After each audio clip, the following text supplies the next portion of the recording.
Você já se sentiu no fundo do poço? Já olhou para o céu e perguntou: por que Deus? Por que eu? Em um mundo onde a dor parece normal e a injustiça prevalece, a pergunta mais antiga da humanidade ecoa em nossos corações: se Deus é bom, por que os bons sofrem? A resposta, ou pelo menos a jornada para entendê-la, pode estar em uma das histórias mais antigas e profundas da Bíblia. A história de um homem que tinha tudo, perdeu tudo e mesmo assim encontrou Deus no meio do caos. Esta é a história de Jó.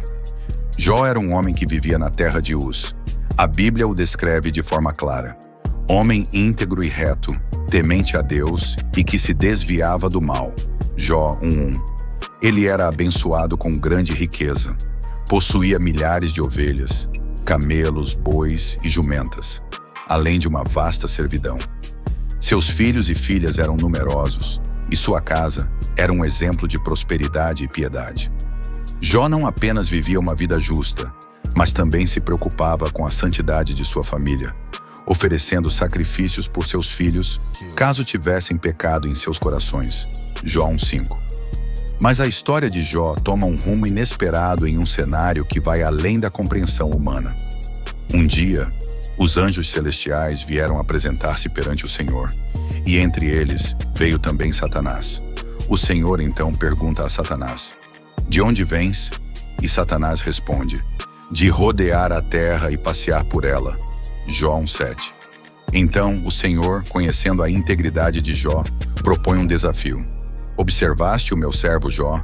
Porque ninguém há na terra semelhante a ele, homem íntegro e reto, temente a Deus e que se desvia do mal. Jó 1:8. A resposta de Satanás revela sua natureza acusadora e cínica. Porventura Jó em vão teme a Deus? Porventura não o cercaste tu de bens a ele, e a sua casa, e a tudo quanto tem? A obra de suas mãos abençoaste, e os seus bens se multiplicaram na terra. Estende, porém, a tua mão, e toca-lhe em tudo quanto tem, e verás se não blasfema contra ti na tua face. Jó 1:9-11. Satanás argumentava que a fé de Jó era interesseira, baseada nas bênçãos materiais. Ele desafiava a pureza da devoção de Jó. E o Senhor, em sua soberania, permite o teste. Eis que tudo quanto ele tem está na tua mão. Somente contra a sua pessoa não estendas a tua mão. Jó 1:2-12. Este é o ponto de virada. A permissão divina para que a fé de Jó fosse provada, não para destruí-lo, mas para revelar a profundidade de sua fé e dependência, e para desmascarar a acusação de Satanás. E assim, em um único dia, a vida de Jó desmoronou. Mensageiros chegavam um após o outro, trazendo notícias devastadoras. Primeiro, os sabeus atacaram, levando seus bois e jumentas e matando os servos à espada. Mal terminava de falar, e outro mensageiro chegava. Fogo de Deus, vindo do céu, consumiu suas ovelhas e servos. Em seguida, os caldeus, divididos em 3 bandos, roubaram seus camelos e mataram mais servos. E por fim, a notícia mais cruel. Um grande vento vindo do deserto derrubou a casa, onde seus filhos e filhas festejavam, matando todos eles. Jó 1:13-19. Em meio a essa avalanche de perdas inimagináveis, a reação de Jó é um testemunho que atravessa os séculos. Ele não blasfemou. Ele não amaldiçoou a Deus. Pelo contrário, a Bíblia nos diz: então Jó se levantou e rasgou o seu manto, e rapou a sua cabeça, e se lançou em terra, e adorou, e disse: nu saí do ventre de minha mãe, e nu tornarei para lá. O Senhor deu e o Senhor o tomou. Bendito seja o nome do Senhor. Jó 1:20-21. Mesmo diante de tamanha calamidade, Jó não pecou, nem atribuiu a Deus falta alguma. Satanás, não satisfeito, retorna à presença do Senhor e insiste: pele por pele, e tudo quanto o homem tem dará pela sua vida. Estende, porém, a tua mão, e toca-lhe nos ossos e na carne, e verás se não blasfema contra ti na tua face. Jó 2:4-5. E novamente, Deus permite com uma única restrição: eis que ele está na tua mão, porém, guarda a sua vida. Jó 2:6. Então, Satanás feriu Jó com tumores malignos, desde a planta do pé até o alto da cabeça. Jó sentou-se em cinzas, coçando suas feridas com um caco de telha. E para completar sua angústia, sua própria esposa, em meio ao desespero, o incitou. Ainda retens a tua sinceridade? Amaldiçoa a Deus e morre. Jó 2:9. Mas a resposta de Jó é: como fala qualquer doida, assim falas tu. Receberemos o bem de Deus e não receberíamos o mal? Jó tu tem. Em tudo isso, Jó não pecou com os seus lábios. A notícia do sofrimento de Jó se espalhou, e 3 de seus amigos, Elifaz, Bildade e Zofar, vieram de suas terras para consolá-lo. Ao vê-lo de longe, mal o reconheceram, e em um gesto de profunda empatia, rasgaram suas vestes, lançaram pó sobre suas cabeças e sentaram-se com ele no chão por 7 dias e 7 noites, sem que ninguém lhe dissesse uma palavra, pois viam que a sua dor era muito grande. Jó 2:11-13. Após 7 dias de silêncio, Jó finalmente rompe o silêncio com um lamento profundo, amaldiçoando o dia de seu nascimento. E é a partir daí que se inicia uma argumentação profunda. O diálogo entre Jó e seus 3 amigos. Elifaz, Bildade e Zofar, cada um à sua maneira, tentam explicar o sofrimento de Jó com base nas suas próprias conclusões. A retribuição divina. Para eles, a lógica era simples.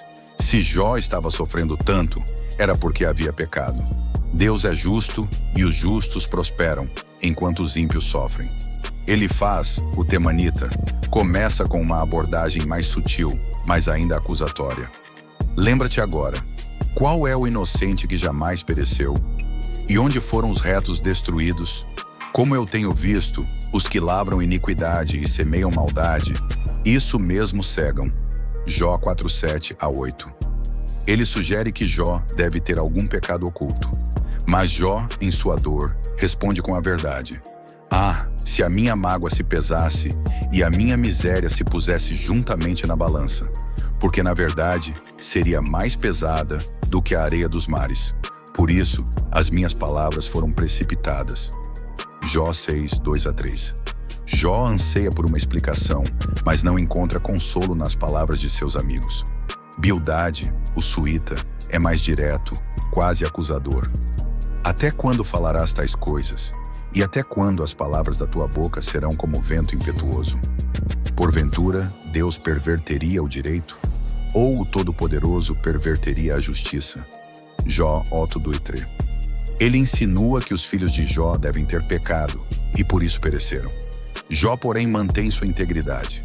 Na verdade, sei que assim é, porque como se justificaria o homem para com Deus? Jó deve ver. Ele reconhece a soberania de Deus, mas ainda busca entender a razão de seu sofrimento.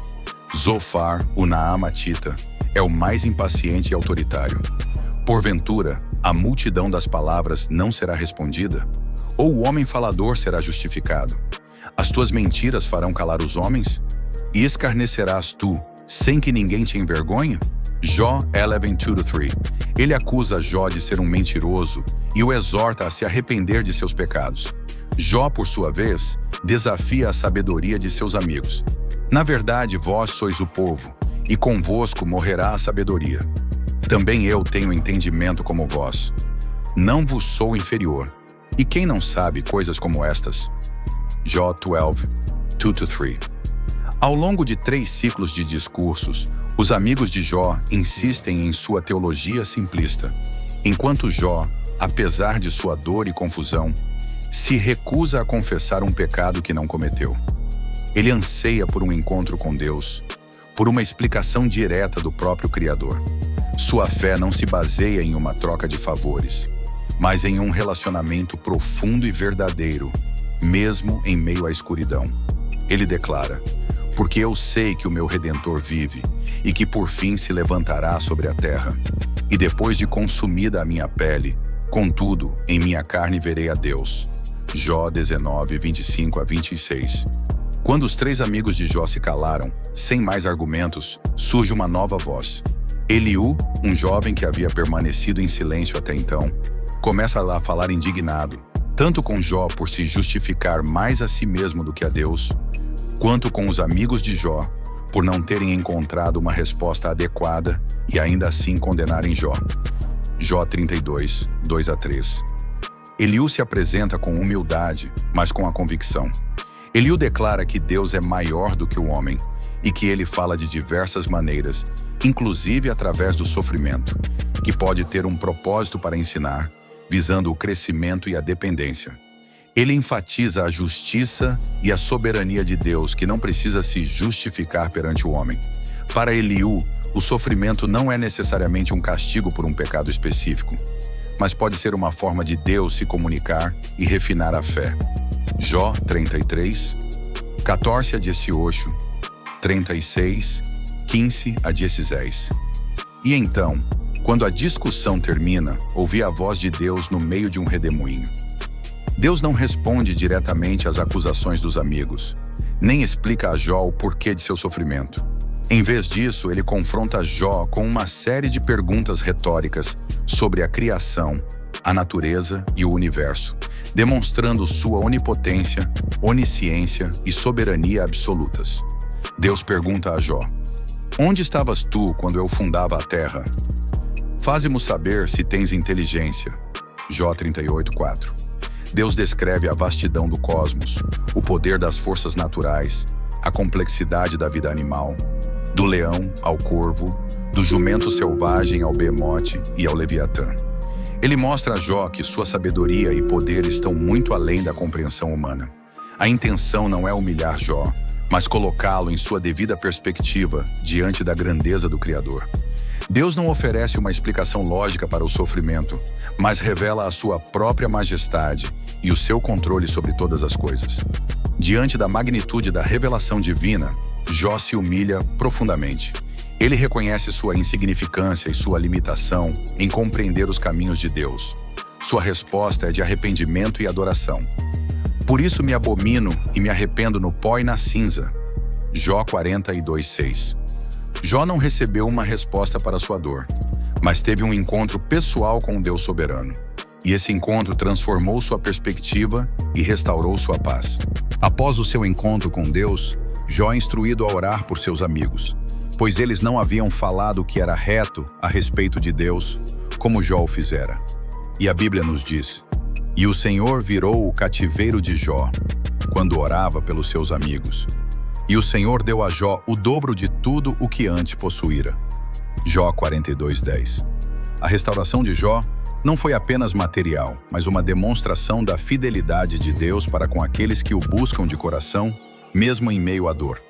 Jó teve 7 filhos e 3 filhas, e suas filhas eram as mais formosas de toda a terra. Ele viveu 140 anos depois de tudo isso, e viu seus filhos e os filhos de seus filhos até a 4ª geração, e morreu, velho e farto de dias. Jó 42, 12 e 17. A história de Jó é um testemunho poderoso da soberania de Deus, da integridade da fé e da complexidade do sofrimento humano. Então, o que a história de Jó nos ensina hoje, em um mundo que ainda sofre? Ela nos ensina que o sofrimento nem sempre é resultado do pecado. Ela nos ensina que a fé verdadeira não é baseada em barganhas com Deus, mas em um relacionamento de confiança e adoração, mesmo quando não entendemos. Ela nos ensina que Deus é soberano e seus caminhos são mais altos que os nossos. E, acima de tudo, ela nos ensina que, mesmo na escuridão mais profunda, a esperança em Deus e a perseverança na fé podem nos levar a uma restauração que excede em muito o que perdemos. Se você está enfrentando algum problema em sua vida, lembre-se, sua dor não é invisível para Deus. Sua fé pode ser provada, mas sua fidelidade será recompensada.